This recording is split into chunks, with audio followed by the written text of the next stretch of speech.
Hi hello welcome to our channel. నేను మీ సిరి. ఈరోజు మనం చెప్పుకోబోయే కథ ప్రియనేస్తం పార్ట్ 55. కథలోకి వెళ్ళే ముందు లైక్ చేయడం మర్చిపోకండి ఫ్రెండ్స్. ఎందుకు మా నాన్న ఇలా చేస్తున్నారు, ప్రాణాలు ఎలా తీయగలుగుతున్నారు, నేను నమ్మలేకపోతున్నాను అంటూ అతని హృదయంలో ముఖం దాచుకుని ఏడుస్తోంది ప్రవర్తిక. నువ్వు బాధపడతావని తెలిసినా చెప్పక తప్పట్లేదు. కారణం జాగ్రత్తగా ఉంటావని. నువ్వు నమ్మినా నమ్మకపోయినా ఇది నిజం. ఇప్పటి నుంచి మీ నాన్న అనే క్యారెక్టర్ నీ లైఫ్లో ఉండడు. అతనికి సంబంధించిన జ్ఞాపకాలన్నీ తుడిచేయడం మంచిది. నీకు నాన్న కావచ్చు, కానీ వాడొక హంతకుడు, వాడొక మోసగాడు అంటున్న అర్జున్ దవడ కండరం బిగుసుకుంది. ఎందుకు ఇలా చేస్తున్నాడన్నావు కదా, అన్నిటికీ కారణం డబ్బు. ఎస్, డబ్బు. డబ్బు సంపాదించడానికి దారిలో వెళ్ళాడు అని అర్జున్ అన్నాడు. చాలాసేపటి వరకు అతన్ని హత్తుకుని ఉండిపోయింది ఆమె. ఆమె తన తల నిమురుతూ అలాగే ఉండిపోయాడు అర్జున్. ఇవన్నీ ఆలోచించక సరేనా, ప్రశాంతంగా ఉండు అన్నాడు. అని అంది ప్రవర్తిక. ఆమె ఇక దూరం జరుగుతుందని అతను అనుకుని దూరం జరుగుతుంటే అతని చుట్టూ చేతులు బిగించి కళ్ళు మూసుకుని ఉండిపోయింది ఆమె. టిఫిన్ చేయాలి కదా అతను అడగగానే అంతేగాని దూరం జరగలేదు. ఆమె ముఖాన్ని చేతుల్లోకి తీసుకుని ఆమె నుదురు మీద పడ్డ జుత్తుని చేత్తో వెనక్కి నెడుతూ ఉంటే అన్నయ్య ఎక్కడా అని అడిగింది. ఈవినింగ్ వస్తాను అన్నాడు. వారం రోజుల కంటే ఎక్కువ లీవ్ తీసుకున్నాడు కదా, వర్క్ ఉందన్నాడు అని చెప్పాడు. బయటకు వస్తే కాస్త ప్రశాంతంగా ఉంటుంది పదా. ఆమె చేతిని పట్టుకుని హాల్లోకి తీసుకువెళ్ళాడు. సీతమ్మ కిచెన్ నుంచి బయటకు వచ్చింది. ఎలా ఉన్నావమ్మా ఆప్యాయంగా అడిగింది సీతమ్మ. ప్రవర్తిక తిరిగి వస్తుందని సీతమ్మ ఎక్స్పెక్ట్ చేయలేదు. బాగున్నానమ్మా అని అంది చిరునవ్వుతో. తలకి దెబ్బేంటమ్మా అని కంగారు పడింది సీతమ్మ. చిన్న దెబ్బే అమ్మా, గోడ తగిలింది. అబద్ధం చెప్పేసింది ప్రవర్తిక.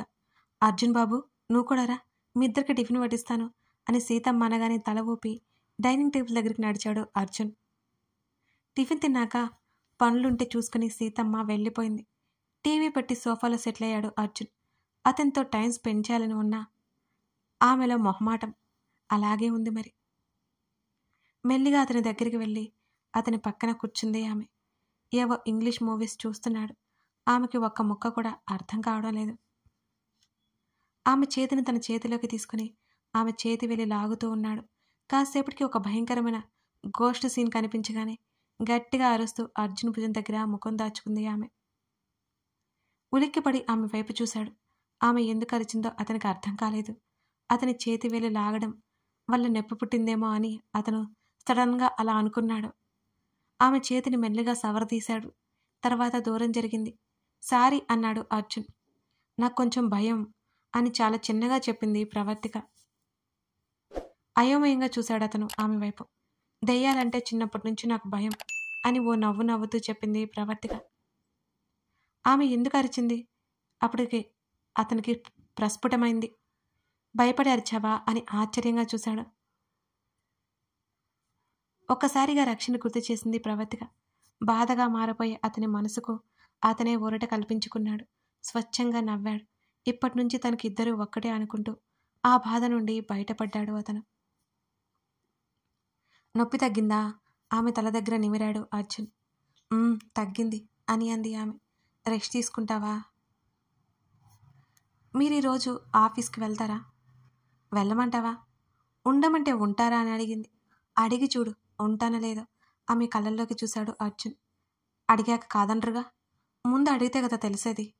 నాతోనే ఉండిపోండి, ఈ రోజు కాదు జీవితాంతం అని అతని భుజం మీద వాలిపోయింది ఆమె. వారిద్దరి మధ్య దూరం దూరంగా పారిపోయింది. మరి వారికున్న సమస్యలను దూరం చేసి మిగిలిన కాస్త దూరాన్ని చెరిపేసి విడిపోలినంత చేరువ కావాలనే ఆలోచనలో ఉన్నాడు అతను. రాగిని గదిలో పడుకుని ఏడుస్తోంది. ప్రవర్తిక అర్జున్ భార్య అంటే నమ్మలేకపోతుంది. అర్జున్ని ఎంతగానో ఇష్టపడింది. అతనికి పెళ్ళైపోయింది. ఆ విషయాన్ని జీర్ణించుకోలేకపోతుంది. అర్జున్ అబద్ధం చెప్పాడేమోనని ఇంటికి వెళ్ళింది. కానీ అది నిజం.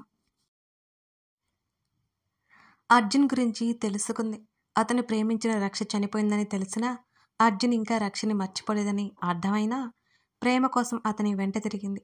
అన్నీ తెలుసుకుంది, కానీ అతనికి పెళ్ళైపోయింది అనే విషయం మాత్రం తెలుసుకోలేకపోయింది రాగిని. రక్షని ప్రేమించి ప్రవర్తిక ఎందుకు పెళ్లి చేసుకున్నాడు మరి? అర్థం కాలేదు ఆమెకి. ఒకవేళ పరిస్థితుల ప్రభావం వల్ల అలా పెళ్లి చేసుకోవాల్సి వచ్చిందేమో. ప్రవర్తిక అంటే అర్జున్కి ఇష్టం లేదని అనుకుంటూ ఉంది రాగిని. అర్జున్కి ఈరోజు నా మీద ప్రేమ లేకపోయి ఉండొచ్చు, కానీ త్వరలో నన్ను ప్రేమిస్తాడు. ఇష్టం లేని అతని భార్యతో ఉండాల్సిన అవసరం లేదు. అర్జున్ నా ప్రేమను ఒప్పుగానే వాళ్ళకి విడాకులు వచ్చేలా చేస్తాను. అప్పుడే సంతోషంగా ఉంటాడు అని మనసులో అనుకుంది రాగిని. ప్రవర్తిక ముఖం గుర్తుకు రాగానే, నువ్వు ఎవరో ఏంటో నాకు తెలీదు. అర్జున్ నీతో సంతోషంగా ఉండడు. నువ్వు బాధపడతావని నాకు తెలుసు, కానీ నేనేం చేయలేను. నాకు అర్జున్ సంతోషమే ముఖ్యం. అర్జున్ ఎంతగానో ప్రేమించే రక్ష హార్ట్ నాలో ఉంది. ఈ విషయం తెలిస్తే అర్జున్ హ్యాపీ ఫీల్ అవుతాడు. నా ప్రేమ ఒప్పుకున్న తర్వాత చెప్పి సర్ప్రైజ్ చేస్తాను అనుకుని అర్జున్ మీద పిచ్చి ప్రేమ పెంచుకుంటోంది రాగిని. ఆమె ప్రేమ ఏ పరిణామానికి దారి తీస్తుందో మరి. ప్రవర్తికని వదిలి వెళ్ళాలి అనిపించలేదు అర్జున్కి. ఆ రోజు ఇంట్లోనే ఉన్నాడు అతను. అతనితో కొంచెం ఫ్రీగా మూవ్ అవుతోంది ప్రవర్తిక.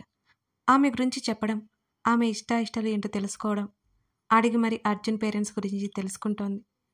రక్ష గురించి అతన్ని అడగాలనుకుంది, కానీ అతను ఎలా రియాక్ట్ అవుతాడో ఏమో అని ఆమె ఆగిపోయింది. మరో 4 రోజులు గడిచాయి. అర్జున్ ఆఫీస్ నుంచి ఇంటికి వచ్చి ఫ్రెష్ అయ్యి సోఫాలో కూర్చున్నాడు. ఆ రోజు సాయంత్రం ప్రణయ్ వచ్చాడు. పక్కనే కూర్చున్న అర్జున్ ప్రవర్తికని చూసి హ్యాపీ ఫీల్ అయ్యాడు ప్రణయ్. ప్రవి, నువ్వు బాగానే ఉన్నావు కదరా అని అడుగుతున్న ప్రణయ్ని అర్జున్ ఎంత కోపంగా చూడాలో అంత కోపంగా చూశాడు. ఆ అన్నయ్య అంటూ నవ్వింది ప్రవర్తిక. తన చెల్లి స్వచ్ఛంగా నవ్వుతుంటే తృప్తిగా అనిపించింది ప్రణయ్కి.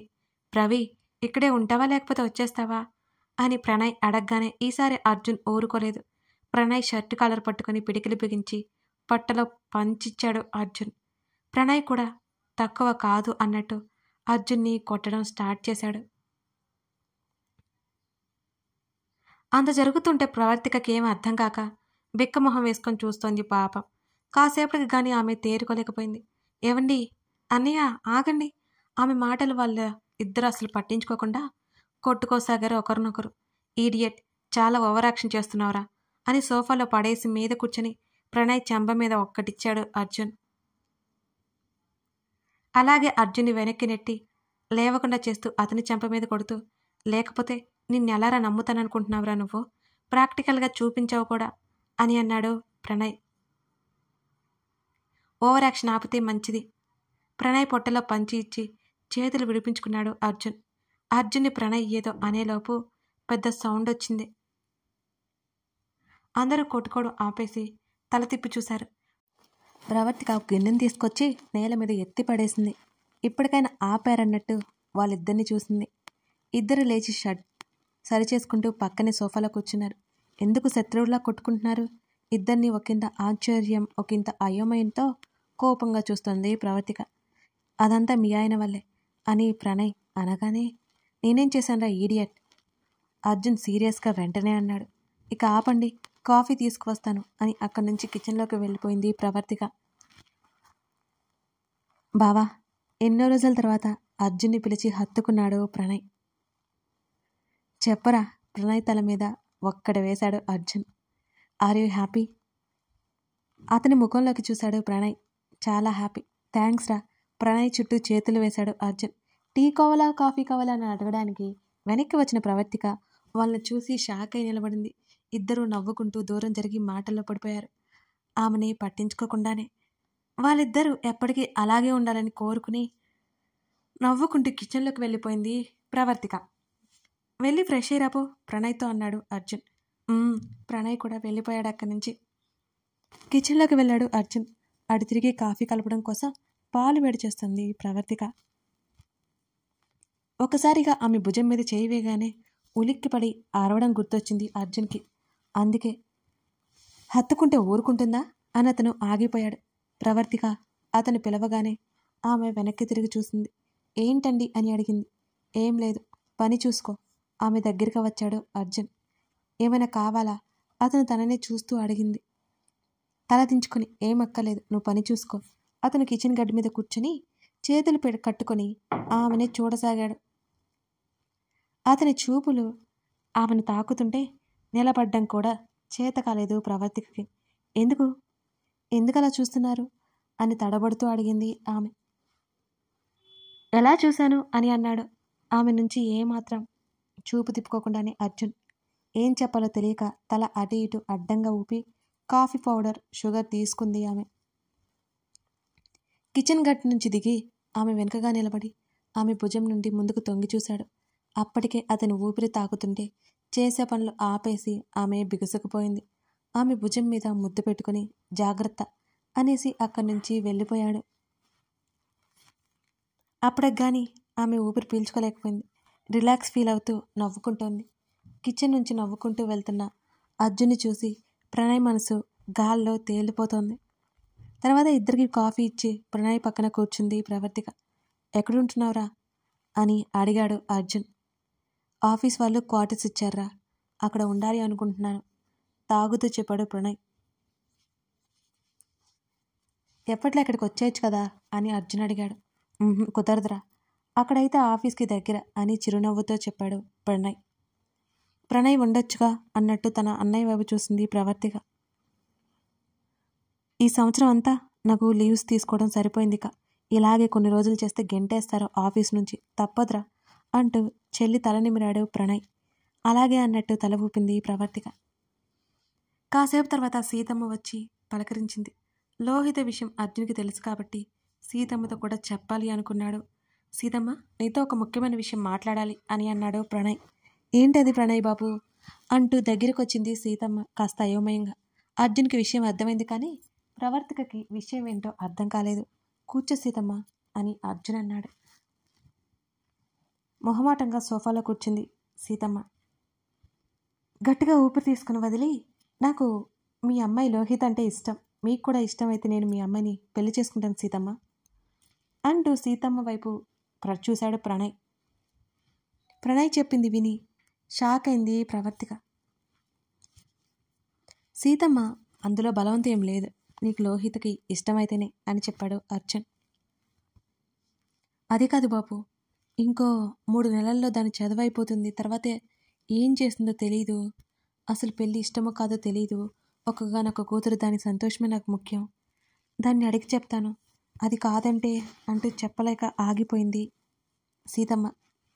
ఎంత ఆస్తి ఉన్నా డబ్బు ఉన్నా ప్రణయ్ అలా అడుగుతుంటే కూతురి సంతోషం కోసం చూస్తున్న సీతమ్మ మీద అభిమానం పెరిగిపోయింది ప్రవర్తికకి.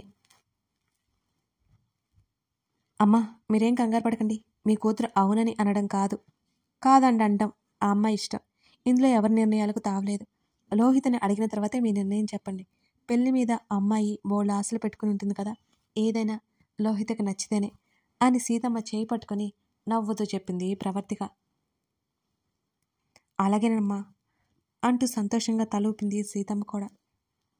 పెళ్లి మీద అమ్మాయి బోల్డ్ ఆశలు పెట్టుకుంటుంది అన్న దగ్గర అర్జున్ ఆగిపోయాడు. ఏ కల్మషం లేని నవ్వుతో ఉన్న ప్రవర్తికని చూశాడు. రక్ష కూడా అంతే అనేది. అందరి ఆశీర్వాదంతో పెళ్లి జరగబోతుందని ఎంతో ఆనందపడింది ఆమె. ఆ అమ్మాయికి నిజంగానే పెళ్లి ఇష్టంతో అందరి సమక్షంలో జరిగితే ఎంత బాగుంటుందనేది అర్థమవుతోంది అర్జున్కి.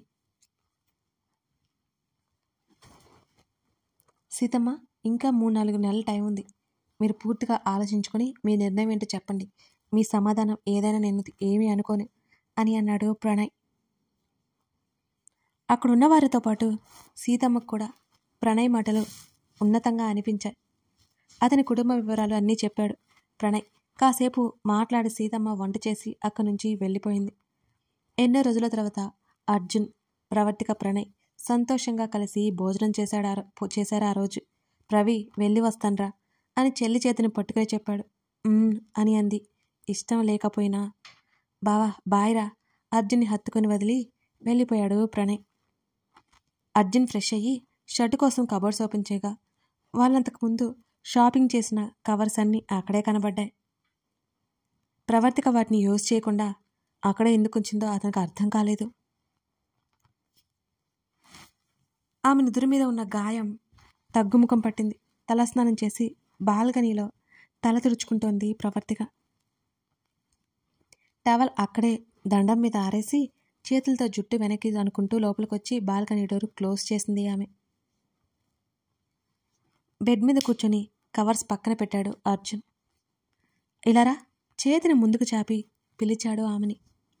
అతని చేతిని నిరభ్యంతరంగా అందుకొని అతని పక్కన కూర్చుంది. ఇవేంటి ఇక్కడ పెట్టారు అని ఆ కవర్స్ని చూస్తూ అడిగింది. తీసుకొచ్చుకుంది ఇంట్లో పెట్టుకుని పూజ చేసుకోవడానికా అని అడుగుతున్న అర్జున్ మాటలకి ఆమె చిన్నగా నవ్వింది. నిజంగా గుర్తులేదండి అని నిజాయితీగా చెప్పింది. తీసుకో అన్నాడు అర్జున్. ఆ కవర్లో నుంచి తాళి చైన్ బయటకు తీసి నల్ల పూసలు గుచ్చుతుంటే, అత్త వచ్చాక ఏదో ఫంక్షన్ ఉందని చెప్పింది కదా, ఇదొకటి పక్కన పెట్టు అంటూ మంగళసూత్రాలను చూపించాడు అర్జున్. సాగిపోయేలా ఉన్న పసుపు తాడిని చూసుకుని, ఏ ఫంక్షన్ వద్దు నాకు, మెడలో వేయండి అని అర్జున్ని చూసింది ఆమె. జస్ట్ 2 days అత్త వస్తుంది, అంతవరకు ఆగు. ప్లీజ్ అండి, మీరే కదా ఎప్పుడు వేసినా అంటూ అతని చేతిలో పెట్టి వేయమన్నట్టుగా మెడ కిందకు వంచింది ప్రవర్తిక. కాదనలేకపోయాడు. ఆ చైన్ ఆమె మెడలో వేశాడు.